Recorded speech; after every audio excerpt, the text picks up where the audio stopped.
The sharpest memory I have from the day my father's will was read isn't the lawyer's hushed tones or the crinkle of legal documents. It's my brother's laugh. It wasn't a sound of joy. It was pointed and frigid, a laugh engineered to make a person feel insignificant, to pin them against a wall with nothing but raw smugness. He leaned back in his polished chair, a smirk twisting his lips. "You got the shack," he declared to the otherwise silent room. "Congratulations, Chloe. I get Dad's $5 million company. You get a house that's ready to collapse." The air in the room went dead. Mr. Davies, our father's attorney for 3 decades, suddenly found his desk fascinating. My aunt fidgeted, her gaze fixed on the floor. Nobody would meet my eyes. I just let him have it. I let him bask in his victory. What Mark didn't know, what none of them could possibly imagine, was that Dad hadn't left me a dilapidated house. He had left me a puzzle. And the solution to that puzzle, hidden somewhere within those ancient, neglected walls, was about to unravel everything. My brother was certain I was a fool, but the real fool was the one who was laughing. Before we get into the whole story, do me a favor and hit the like button, subscribe to the channel, and drop me a comment to let me know where you're tuning in from around the globe. Dad passed away on a Tuesday. The notification came from my brother Mark, which was an anomaly in itself. We rarely spoke on the phone. His voice was sterile, brisk, as if he were reporting an unexpected logistical snag. Dad had a massive coronary, he stated. There was no gentleness in his delivery, no pause for the world to recalibrate. "He's at Mercy General. He's gone, Chloe, just like that. Gone."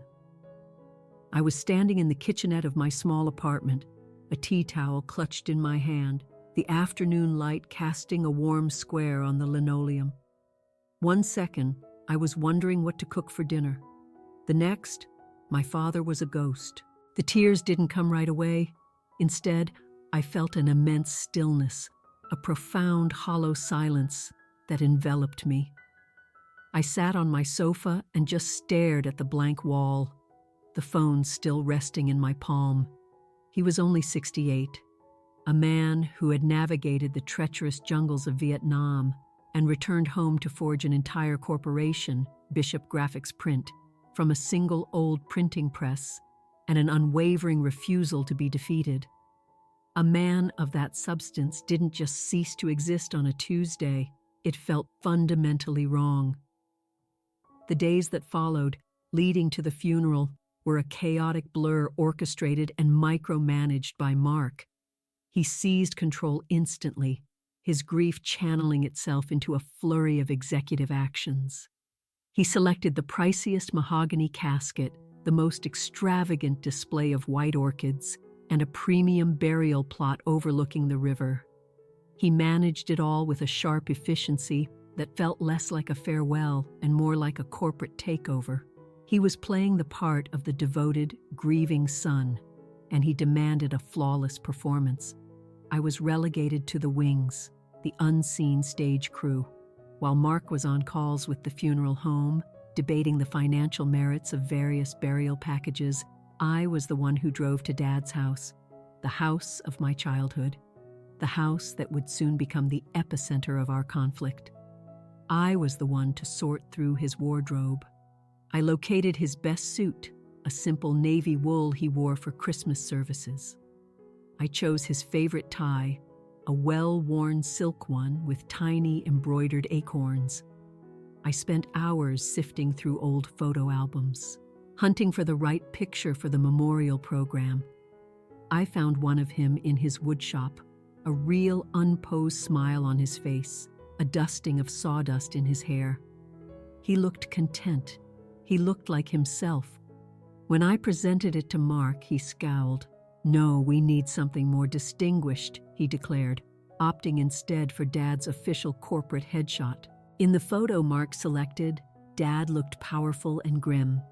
He looked like a man I didn't know. I didn't push back. I'd learned years ago that arguing with Mark was as futile as yelling at a thunderstorm. You just had to step aside and let it rage. So I simply nodded and faded back, tending to the small, thankless tasks.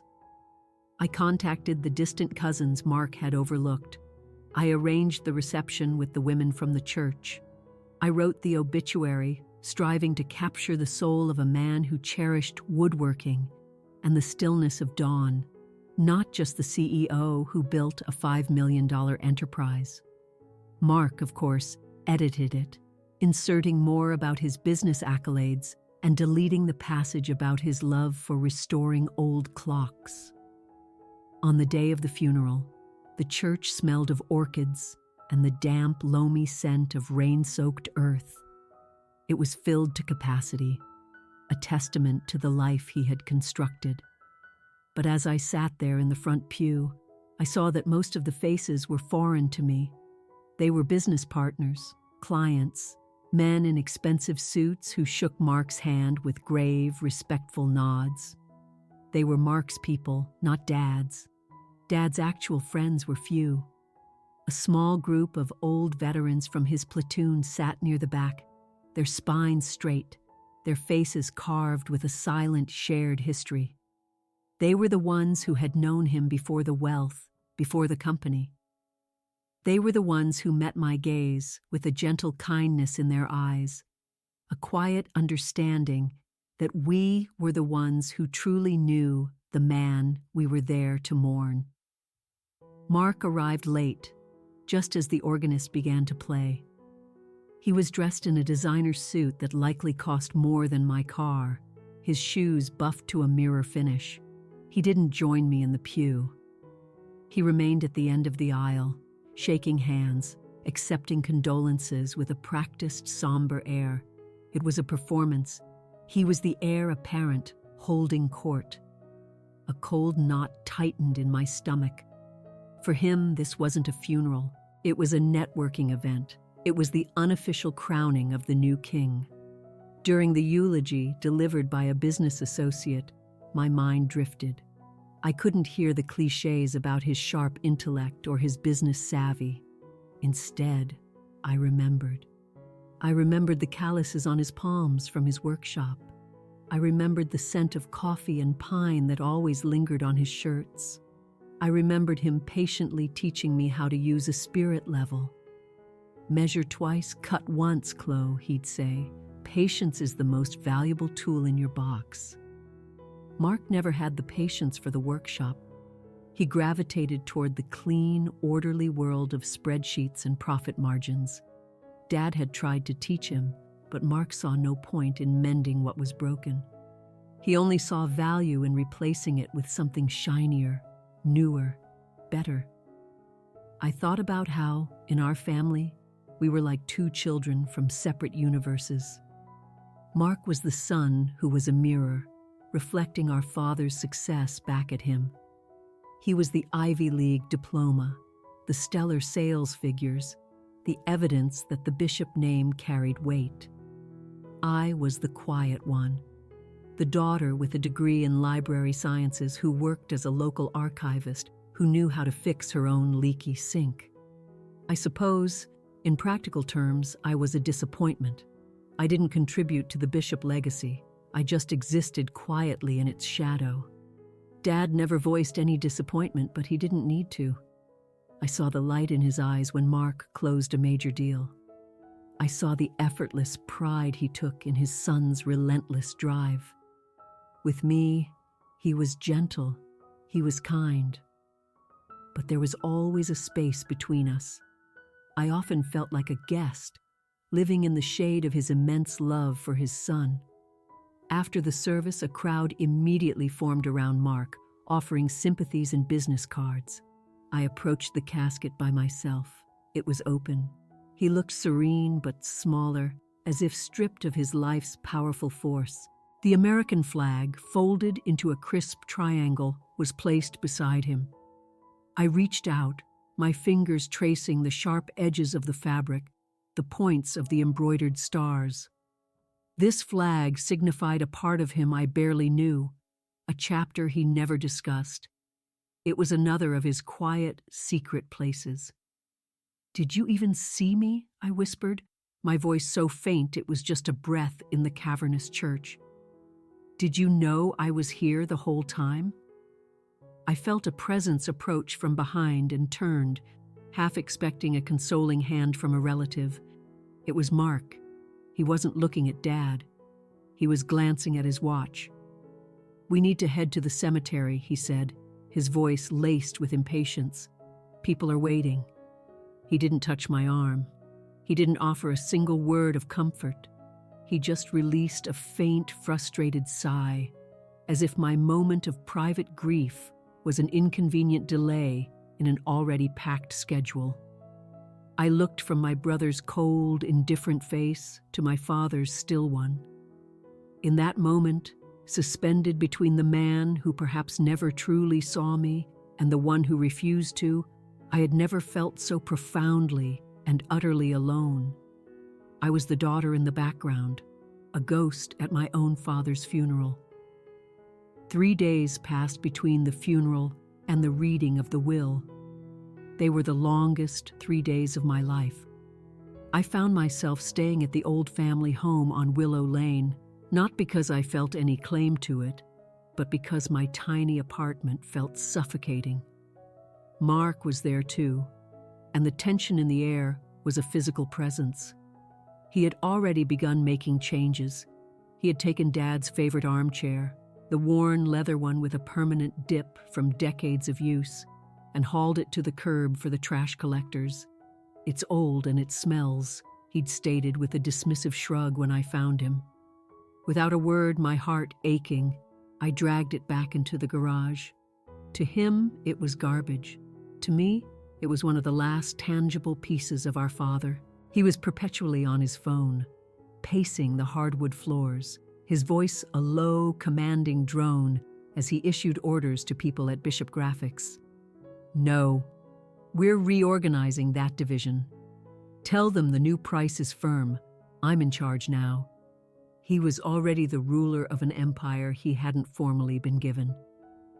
He treated me with a kind of absent-minded pity, as if I were a minor problem he'd eventually need to manage. One evening, he glanced up from his laptop. "Don't worry, Chloe. I'll make sure you're looked after. Maybe we can set you up with a small administrative position at the company. Something you can manage." The condescension was so ingrained in him, I doubt he even heard it himself. I didn't want a role at his company. I didn't want to be looked after. I just wanted my dad back. On the day of the reading, we took separate cars to the lawyer's office. Davies Associates was a place I'd only visited once as a child. It was precisely as I remembered, imposing and hushed. The walls were paneled with dark wood and lined with leather-bound legal books that smelled of dust and gravity. The air itself felt heavy, weighted with the lives being decided within these rooms. We were escorted to a conference room with a long, polished mahogany table. Mr. Davies, Dad's lawyer and friend for over 30 years, was waiting. He was a kind-faced man with salt and pepper hair and a gentle disposition, but today his expression was a mask of professional impartiality. My father's sister, Aunt Susan, was also present as a witness. She offered me a faint, watery smile that didn't quite reach her eyes. We sat down. Mark positioned himself directly across from Mr. Davies, leaning forward expectantly like a competitor at the starting line. I sat beside him, feeling small and out of my element. I smoothed the fabric of my simple black dress and folded my hands in my lap, my heart beating a slow, heavy drum against my ribs. Mr. Davies cleared his throat and opened a thick manila envelope.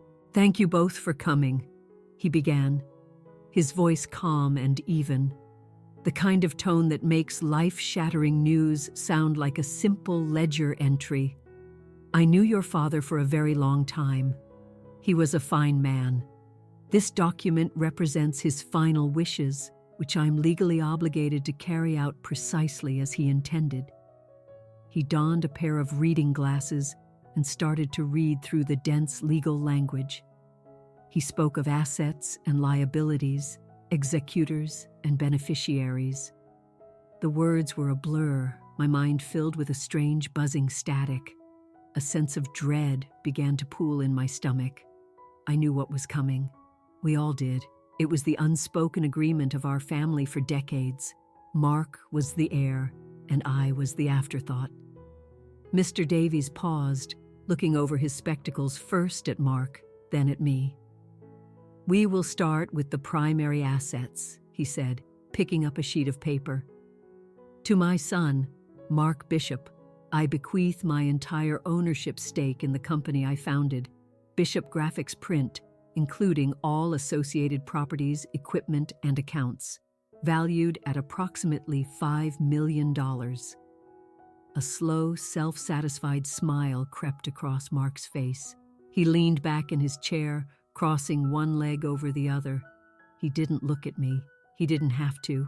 He just looked at Mr. Davies, a silent understanding passing between them. The world was unfolding just as he'd always known it would. Aunt Susan let out a tiny, quiet sigh, a sound of release, as if she'd been holding her breath. Then Mr. Davies picked up the next page. His eyes met mine for a fleeting second, and in them, I saw a flicker of something I couldn't identify. Pity? An apology? He looked down quickly. "To my daughter, Chloe Bishop," he read, and my whole body went rigid. "I leave the family home located at 21 Willow Lane and its contents, and nothing further. Silence." The words just hung in the sterile, still air of the office. A house, a single aging house that was maybe worth $200,000 on a good day. A house with a leaky roof and plumbing from the Nixon era. That was my portion of the life our father had built. And then, the sound that shattered the silence. Laughter. It began as a low chuckle, a puff of air from Mark's chest. Then it swelled, sharp and loud and utterly without humor. It was a sound of absolute victory, of pure mockery. It ricocheted off the wood-paneled walls, a cruel, sharp thing that sliced right through me. "You got the shack," he said, shaking his head, the smirk never faltering. "Congratulations, Chloe. I get Dad's $5 million company, and you get a house that's ready to collapse." He glanced around the room, as if expecting the others to share in his amusement. They didn't. The air became thick with shared embarrassment. Mr. Davies stared intently at the will, his jaw tight. Aunt Susan suddenly found the pattern on the rug incredibly compelling. No one would look at me. In that moment, I felt the full, crushing weight of my own invisibility. My brother had just publicly appraised my worth, and it was the price of a rundown house. My father, in his final act, had seemingly co-signed that valuation. The humiliation was a physical sensation, a hot flush that crawled up my neck and bloomed across my face. I wanted to scream. I wanted to stand up and hurl the heavy glass water pitcher at my brother's smug face. I wanted to shout at the ghost of my father for making me feel so small, so utterly worthless, even in death. But I did none of those things. All those years of being the quiet one, of swallowing my feelings and stepping out of Mark's way, had been training for this exact moment. I built a wall inside myself, brick by silent brick, and stood behind it. I took a slow, deep breath.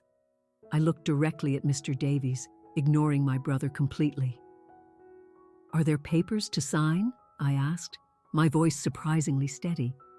Mr. Davies looked up, a hint of surprise in his eyes. "Yes, of course," he said, sliding a few documents and a pen across the polished table. I signed my name, my hand firm, Chloe Bishop.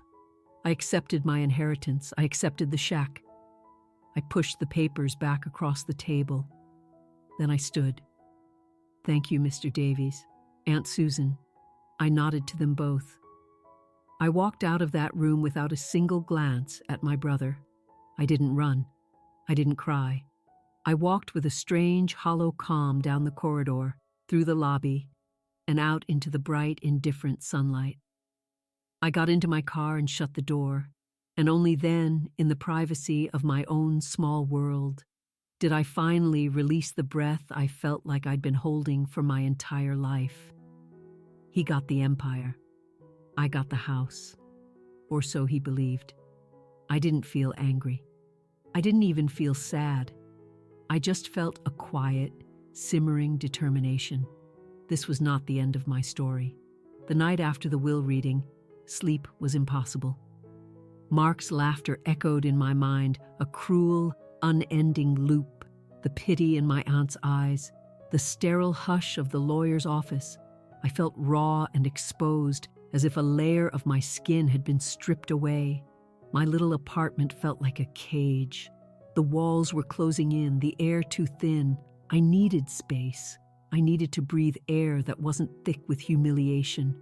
So, close to midnight, I grabbed my keys and just drove. I had no destination, but my car seemed to have a mind of its own. It took the familiar turns, onto streets shaded by ancient maples, until I found myself parked across from 21 Willow Lane.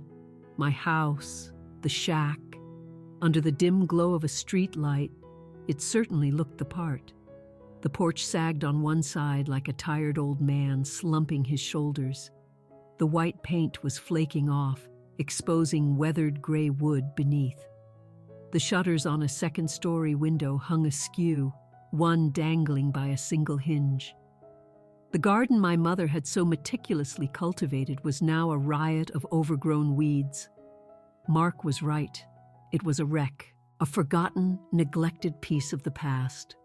But it was my wreck. I got out of the car and walked up the cracked concrete path. The key felt cold and alien in my hand, even though I had used it 1,000 times as a girl. It scraped into the lock with a rusty protest, and the door groaned open. The moment I stepped inside, the smell hit me, and it was so potent it made my knees weak. It was the smell of him. It wasn't just the mustiness of an old, closed-up house. It was a complex tapestry of scents that, woven together, was the very essence of my father. Faint notes of sawdust from his workshop, the rich aroma of the dark roast coffee he brewed every single morning, the slightly sweet scent of the cherry pipe tobacco he used to enjoy on the porch, and the dry, comforting smell of old paper from the books that lined his study. I closed the door behind me, sealing myself off from the world, and just stood there in the dark entryway, breathing him in. It was the first time I had felt truly close to him since he died. I didn't turn on the lights. I let my eyes adjust, navigating the rooms by feel and memory. My fingertips brushed against the familiar texture of the hallway wallpaper, the smooth, cool surface of the grandfather clock he'd cherished, its pendulum now still and silent. I wandered into the living room. Moonlight poured through the large picture window, illuminating dust motes dancing in the air. I could see the faint silhouette of his favorite armchair, the one I'd saved from the curb. It was still there, a silent sentinel in the corner. I remembered sitting on the floor at his feet in that very chair as a little girl, listening to him read stories, his voice a low, soothing rumble. From there, I went to the kitchen. The linoleum was cold beneath my shoes. I ran my hand along the laminate countertop, my fingers finding a familiar knife nicked near the sink where he'd slipped once while carving a Thanksgiving turkey. I opened a cupboard and saw the chipped navy blue coffee mug he used every day. No one else would notice it, but I knew he'd kept it because the handle fit his large hands just right. Every object was a memory, a quiet story only I could read. This wasn't just a house. It was an archive of our life. I walked through my old bedroom, a time capsule of my teenage self with faded concert posters still tacked to the walls. I passed Mark's room, which was neat and sterile, his old sports trophies arranged precisely on a shelf, early symbols of his all-consuming need to win. Finally, I found myself at the threshold of my parents' bedroom. I had avoided this room since he passed. It felt too private, too sacred. But tonight, I needed to be there. I stepped inside. The air was thick with his presence. His scent was strongest here, a mixture of his aftershave and clean linen. The large oak bed was perfectly made, just as he always left it every morning. A book lay on his nightstand, a bookmark peeking out. He hadn't finished it. The thought sent a sharp, fresh pang of grief through me, so painful it stole my breath. I wasn't there to snoop or search. I was just there to say a proper goodbye, in a way I couldn't at the funeral. I walked around the room, my fingers trailing over the smooth wood of his tall dresser. I sat on the edge of his bed, the mattress dipping under my weight. I was about to stand and leave when I leaned back, my elbow bumping the wall behind the headboard. The sound was wrong.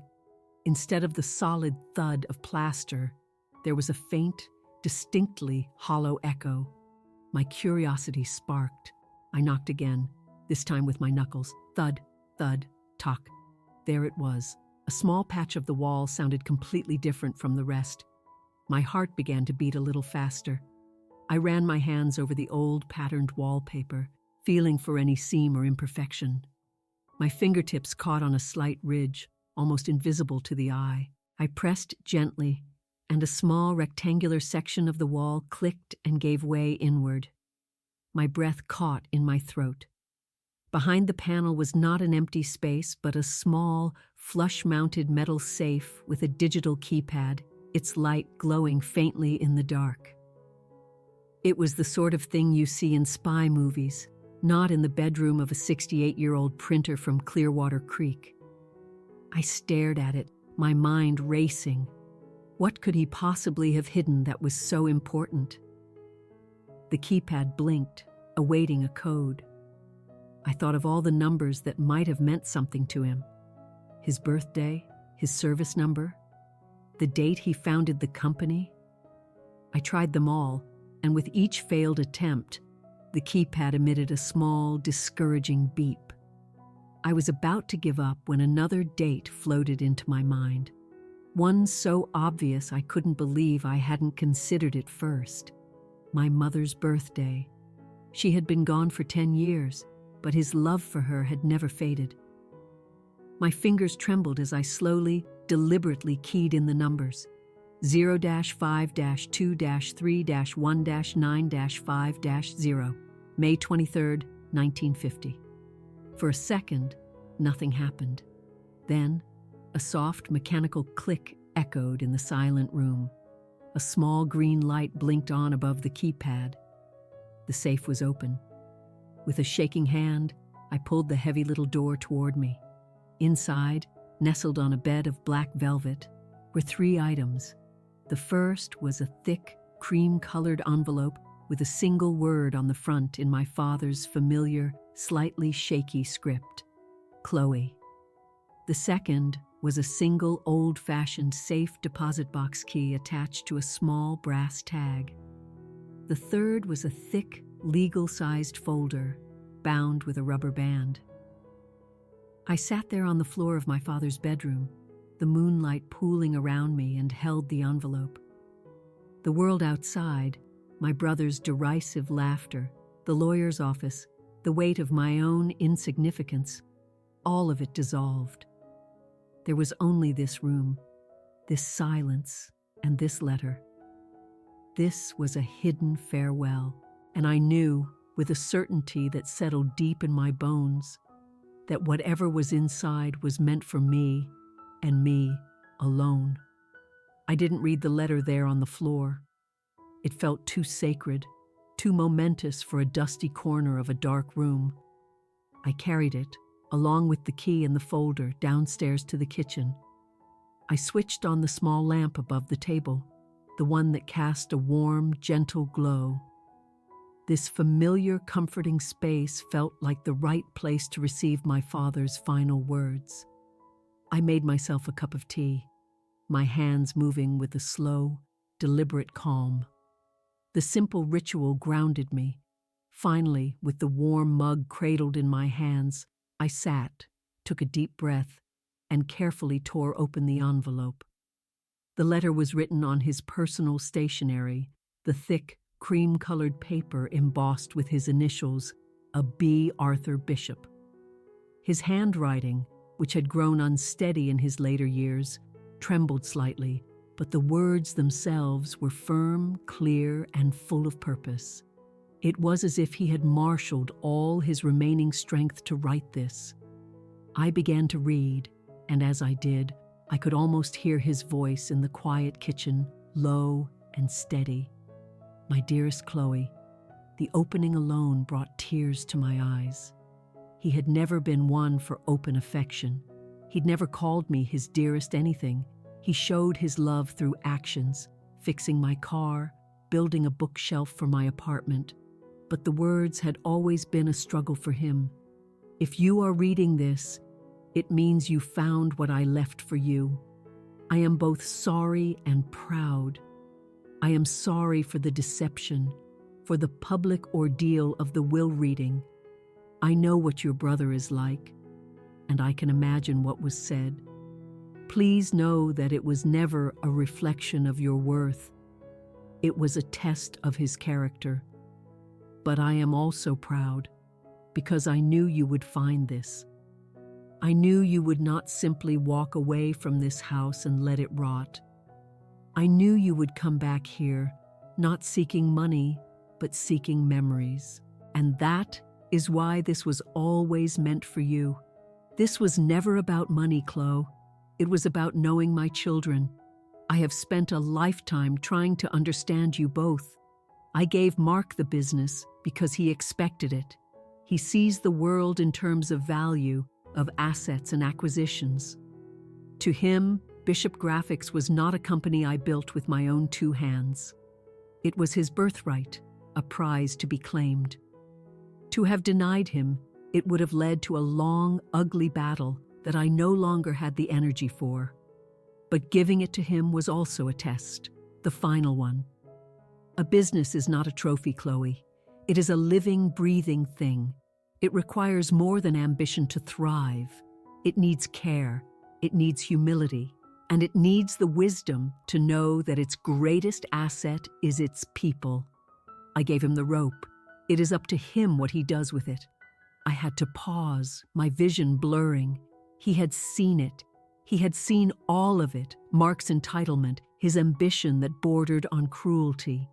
He hadn't been blind, after all. I took another sip of tea and continued. But you, I trusted implicitly. I've watched you your whole life, even when you thought I wasn't paying attention. I saw you. I remember when you were 12 and that old grandfather clock in the hall stopped working. Mark said to throw it out and buy a new digital one. But you spent a whole weekend with my tools spread out on the floor. You took that clock apart piece by piece, cleaned every tiny gear with a toothbrush, and patiently reassembled it. And it worked. You have a patience I have never known. You see the value in things that others are quick to discard. You mend things instead of replacing them. I remember, too, the days after your mother passed. The house was so full of people, all of them talking, all offering empty words. Mark was busy making arrangements, being efficient. But you were the one who sat with me on the back porch swing for hours in complete silence. You didn't try to cheer me up or tell me it would be okay. You just sat there with me, sharing the weight of the quiet. You listened. You always listened. You reminded me of who I was before the world hardened me. The boy who came home from the war and just wanted to build something simple and honest with his hands. The business, it grew so big, so fast. It demanded a different kind of man, a harder man, more like Mark. And sometimes I'd look in the mirror and not recognize myself. But then I would see you, quietly reading a book or tending to your mother's garden, and you were a connection to that younger, better version of myself. You were my true north. The letter was a balm on a wound I didn't even know was still open. Every doubt I'd ever had about my place in his heart was being erased line by line. The key in this envelope is for a safe deposit box at First Union Bank, Box 217.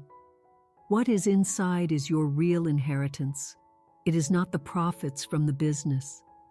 This is money I saved, investments I made in the early years, long before the company became a major success.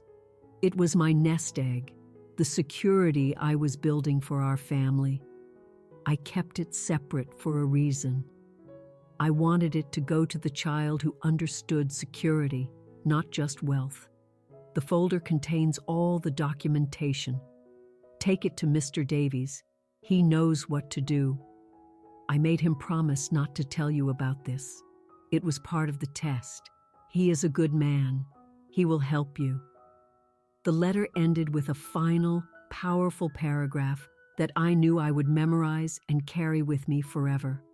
You were never forgotten, Chloe. You were never in the background. You were my quiet strength. Be smart with this. Be happy. Build something that lasts. Make me proud. All my love, Dad.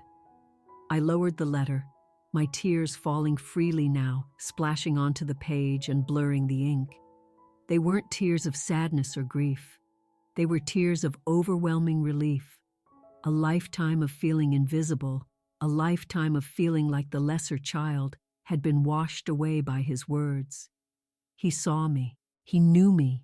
He trusted me. The will hadn't been an insult.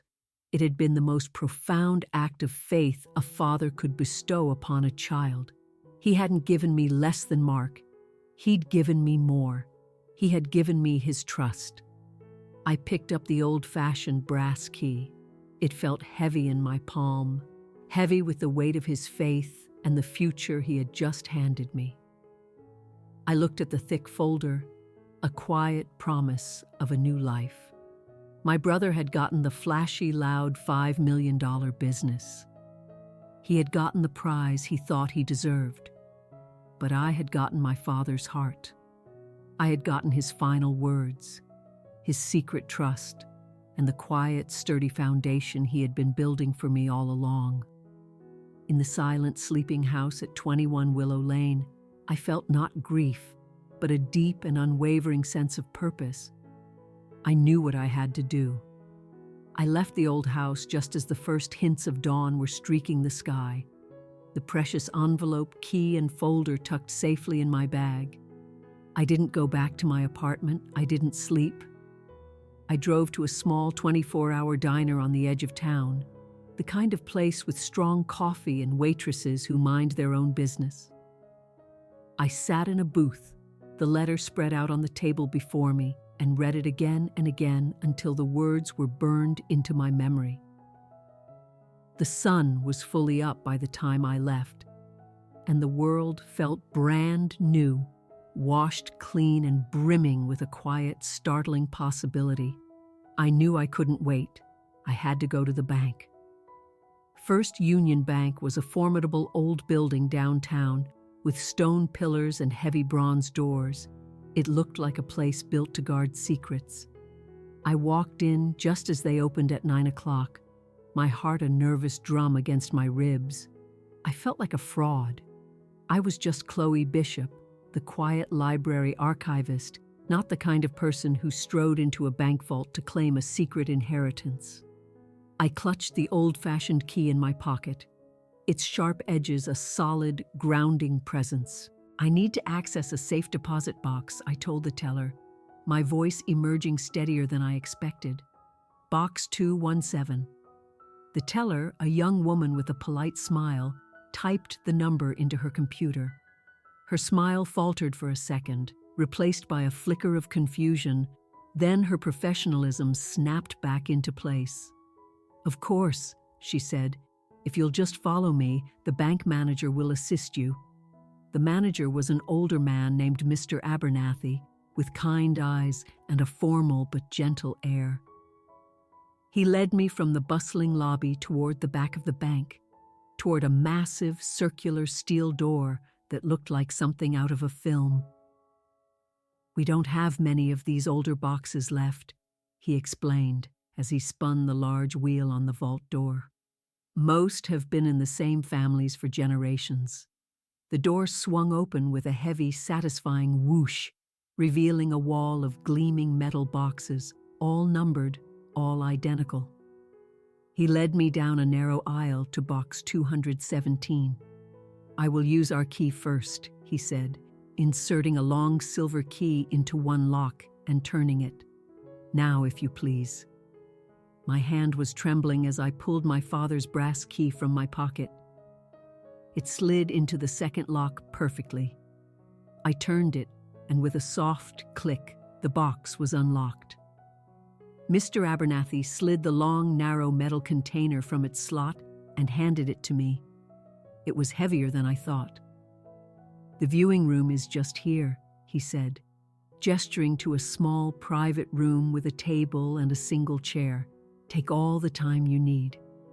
He gave me a respectful nod and closed the door, leaving me alone. For a full minute, I just sat there, staring at the gray metal box on the table. It seemed impossible that my entire future was contained within it. My father's faith, my legacy. Taking a deep, shaky breath, I lifted the lid. It wasn't filled with stacks of cash or glittering jewels. It was better. It was a lifetime of careful planning. Everything was meticulously organized, each document housed in a protective plastic sleeve, each folder neatly labeled in my father's precise block lettering. There were stock certificates, old and ornate, for companies I recognized: Apple, Microsoft, Coca-Cola, all purchased decades ago when they were just starting out. There were bond certificates and deeds for small parcels of land I never knew he owned. There were folders labeled with milestones of my life. One said, "Chloe's University Fund," another, "Chloe's First Home," and another, "Chloe's Retirement." He had been planning for me, providing for me, my entire life, in complete secrecy. It was overwhelming. This wasn't just money. This was a tangible record of his love and foresight. It was proof that while he was publicly building an empire for my brother, he was quietly, diligently building a foundation for me. At the very bottom of the box, I found a thin, leather-bound ledger. I opened it. The first entry was dated 30 years ago, when I was 10. Initial investment for Chloe, $5,000. Below it, in the margins, he had written, "For my quiet girl, the builder." Page after page chronicled every investment, every dividend, every bit of growth. It was a diary of his secret hope for me. I flipped to the last page. The final entry was dated less than a month before he died. He must have known he wasn't well. Beside a long column of figures, he had written a final total. My eyes scanned the number, and I had to read it twice to be sure it was real. $3,817,228. $3.8 million. The number floated in front of my eyes, unreal and staggering. It was less than the paper value of Mark's business, but it was different. It was solid. It was stable. It was mine. A wave of emotion so powerful it almost knocked the wind out of me washed over. I slumped back in my chair, my head in my hands, and I finally cried. I cried for the father I thought I'd never truly known, and for the incredible secret love he'd had for me all along. After a few minutes, I composed myself. There was one more thing to do. I took out my phone and dialed Mr. Davies's office. His secretary put me straight through. "Chloe," he said, his voice warm. "I was wondering when you might call." "I found it," I whispered. My voice choked. "Mr. Davies, I'm at the bank. I don't understand." Yes, you do, Chloe, he said softly. You understand better than anyone. Your father was a very smart man. He set up that trust for you decades ago. He called it his foundation fund. He told me once, the business is a wild horse. It could make Mark a king or throw him in the dirt. But this is a foundation. This is for the builder in the family. He knew you were the one who would build something lasting. He made you promise not to tell me, I said, realizing the full depth of his plan. He did, Mr. Davies confirmed. It was the hardest promise I ever had to keep, especially after that day in my office. He said if you were truly the daughter he knew you were, you wouldn't just abandon the house. You'd be drawn back to it. He wanted you to find it yourself. It was his final gift to you, Chloe. Not the money, the discovery, the proof that you were the one he truly saw. We spoke for a few more minutes, making an appointment for the next day to go over the documents. When I hung up, the last piece of the puzzle clicked into place. My father hadn't given me less. He hadn't left me a crumbling house as a consolation prize. He had left me a treasure map. He had given me a test of faith, and in doing so, had given me the greatest gift of all, the knowledge that he had absolute, unwavering faith in me. I walked out of that bank, not feeling like an heiress, not feeling rich. I felt seen, and I felt loved. For the first month after discovering the inheritance, I told no one.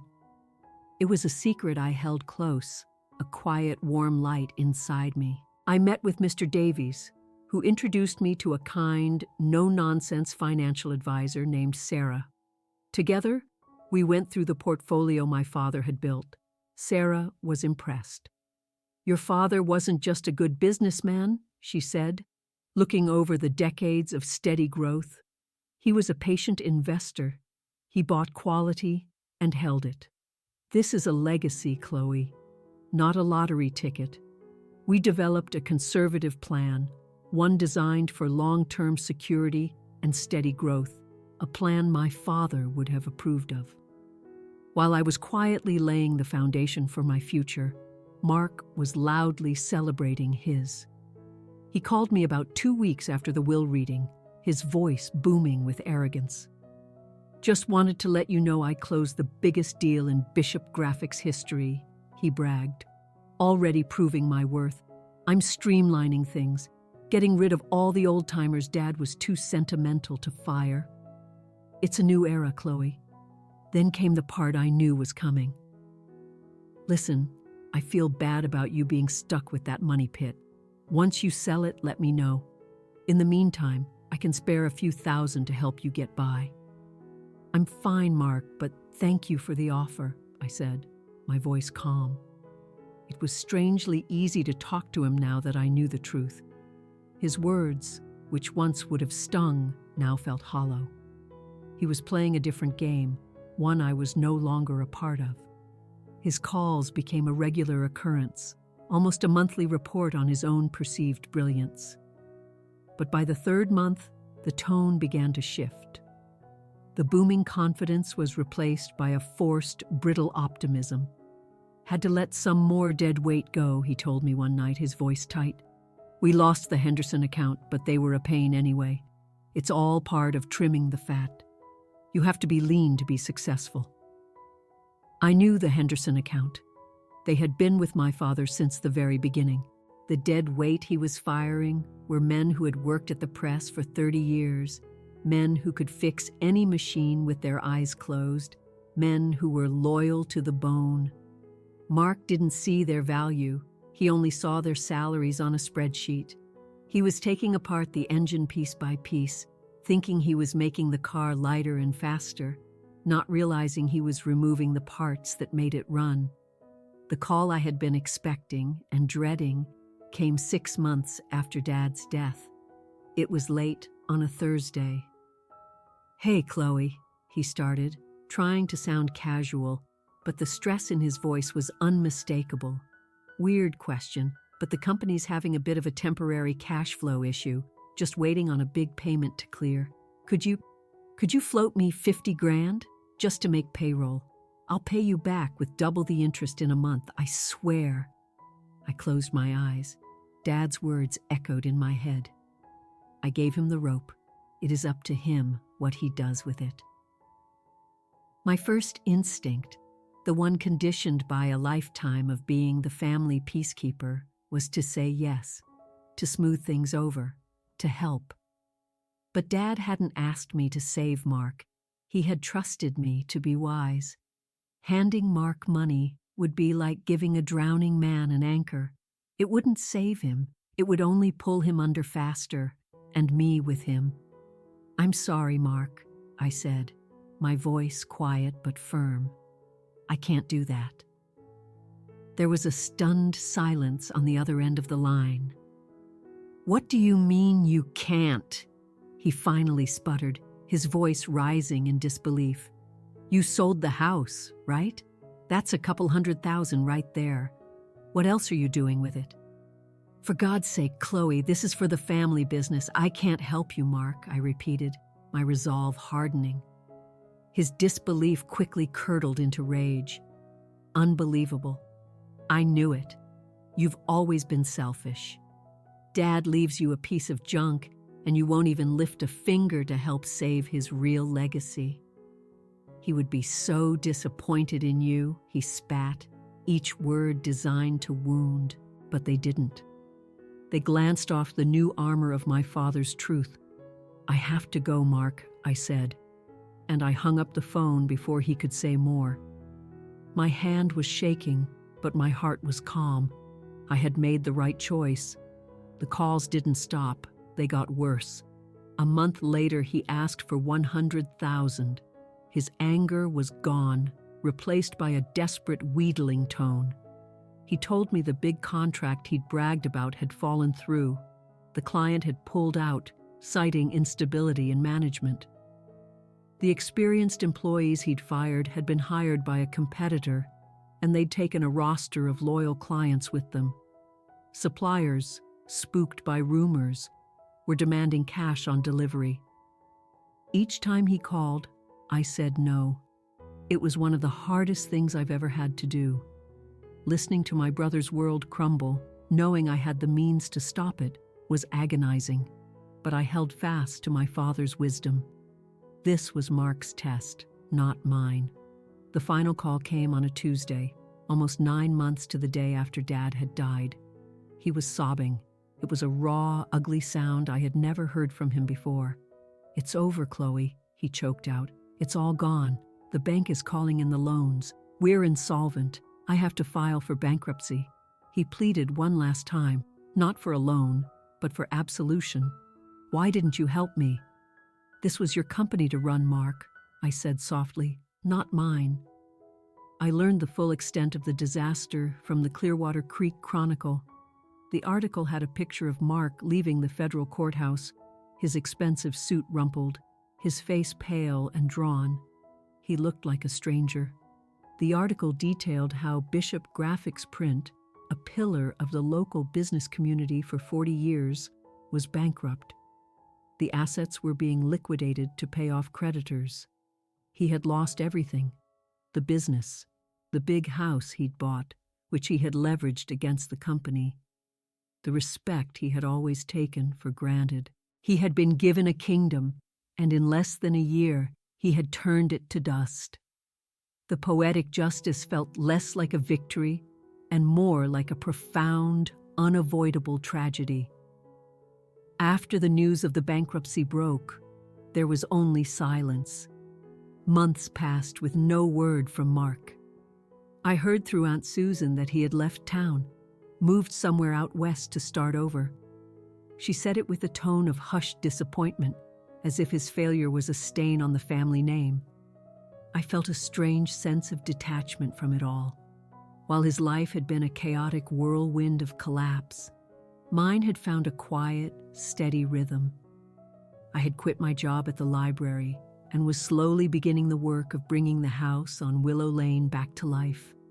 I spent my days covered in dust and paint, sanding floors, repairing windows, and finding a deep, satisfying peace in the slow, methodical work. I was in the front yard, pulling weeds from my mother's old rose bushes one afternoon, about a year after the will reading, when my phone rang with an unknown number. I almost didn't answer, but something made me swipe the screen. "Hello, Chloe?" The voice was thin, hesitant.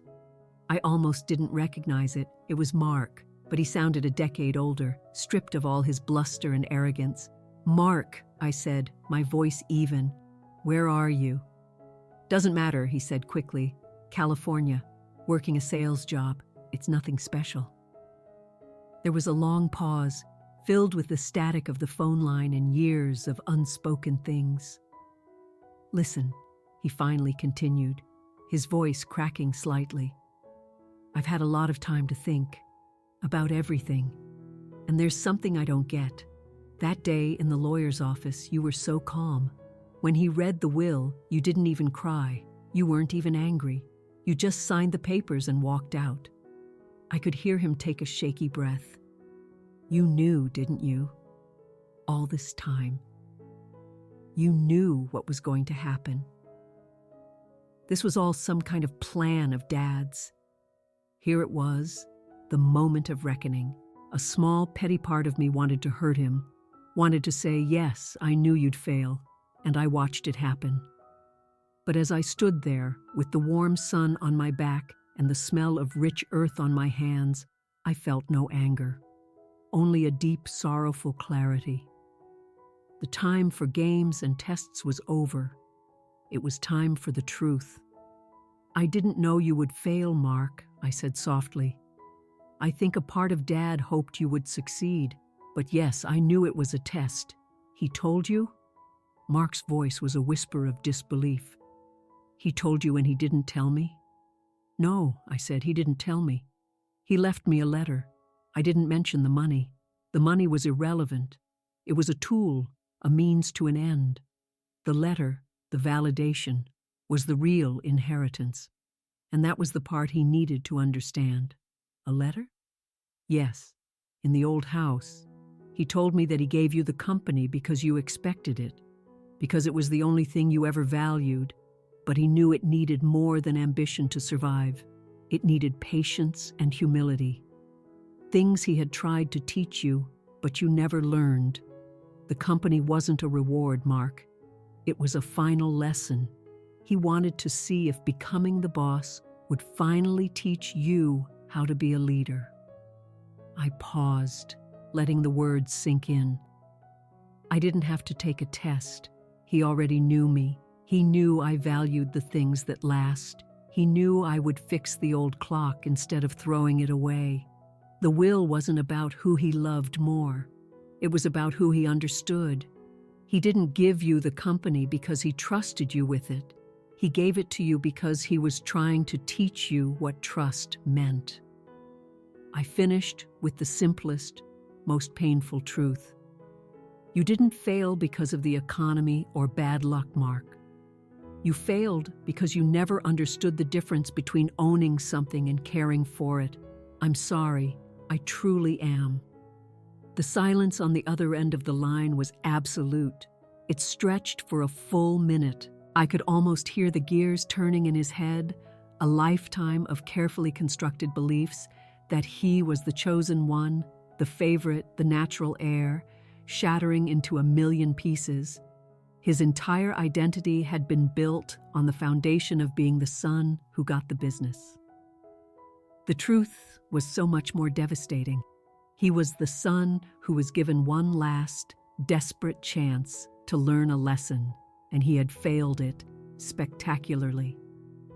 Finally, I heard a sharp, choked sound, like a sob he was trying to swallow, and then, click. He hung up. I lowered the phone, my heart aching for him, for the boy he used to be before ambition had hollowed him out. But for the first time in my life, I felt no guilt. I wasn't responsible for his choices. I wasn't the forgotten daughter. I was the one who had been trusted all along. I turned back to the rose bush, its thorns pricking my fingers. I carefully pulled out another weed, making space for the real, beautiful thing to grow. My quiet nature had never been a weakness. It was just a different kind of strength. And my father had seen it all along. 2 years can change everything. 2 years after that final broken phone call from Mark, the house at 21 Willow Lane was no longer recognizable as the shack. It stood proud and clean, a quiet testament to patience and hard work. The sagging porch had been rebuilt with sturdy new oak planks, strong enough to last another 50 years. The peeling paint had been stripped away, and the whole house was now painted a warm, welcoming shade of slate blue with crisp white trim on the windows. The crooked shutters were repaired and painted a deep charcoal gray. It was beautiful. The biggest transformation, however, was the garden. I had spent hundreds of hours pulling weeds, tilling the soil, and bringing my mother's garden back to life. Her white roses, which had been choked and struggling, were now thriving, climbing up a new trellis I had built against the side of the house. The lawn was a thick carpet of green. The house wasn't just restored, it was healed. It felt loved again. The process of fixing the house had fixed me too. In the slow, methodical work of sanding, painting, and building, I had discovered a part of myself I never knew existed. I had my father's hands. I had his patience for measuring twice and cutting once. I found a deep, profound joy in taking something old and broken and making it whole and useful again. What started as a personal project turned into a passion, and that passion turned into a business. I called it Willow Grain Restorations. I started small, refinishing a friend's antique dining table, then restoring a set of chairs for a neighbor. Word spread. People in Clearwater Creek appreciated old things, and they appreciated craftsmanship. Soon, I had a waiting list. I converted the old garage, where Dad used to have his workshop, into my own.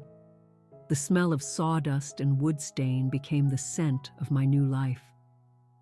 It was simple, honest work that made me feel connected to my father in a way I never had when he was alive. It was a legacy he had given me without either of us even knowing it. I lived a quiet life, but not a lonely one. The house that had once felt empty was now filled with the warmth of friendship. I hosted dinners on the new back deck, the air filled with laughter and the smell of grilled food. I found a community of artisans and craftspeople in town, people who, like me, valued making things with their hands. My life wasn't flashy or loud, but it was sturdy. It was real. As for the inheritance, I barely touched it. I lived comfortably off the income from Willow Grain. The money my father had left me sat where it was, managed wisely by Sarah, growing slowly and steadily. It was what my father had called it, a foundation. It wasn't a treasure to be spent.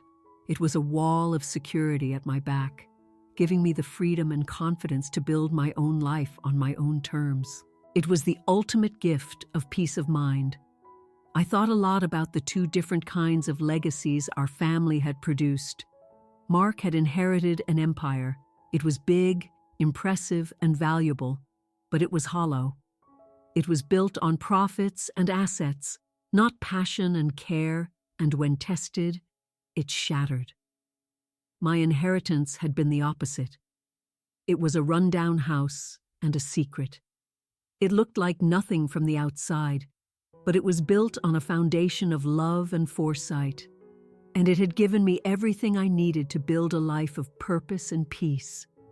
One afternoon, I found an old, half-finished rocking chair in the attic, one my dad must have been working on before he died.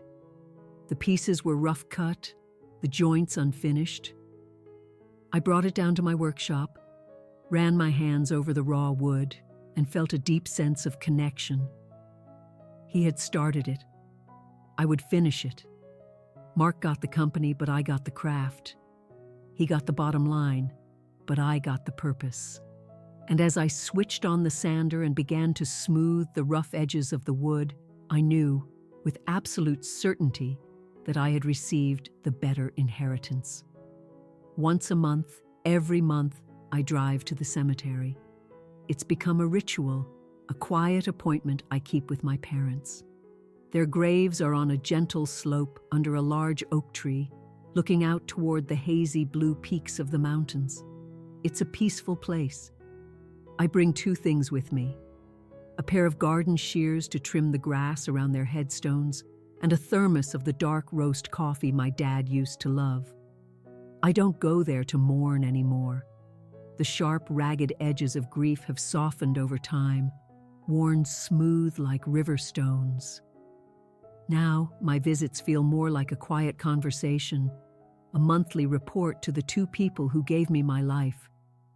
I sit on the grass between them, pour myself a cup of coffee, and I tell them everything. I tell my mother about the roses, how the white ones she planted bloomed so much this year, I was able to put a fresh bouquet in every room of the house. I tell her I think she would like the new color I painted the shutters. Then I talk to Dad.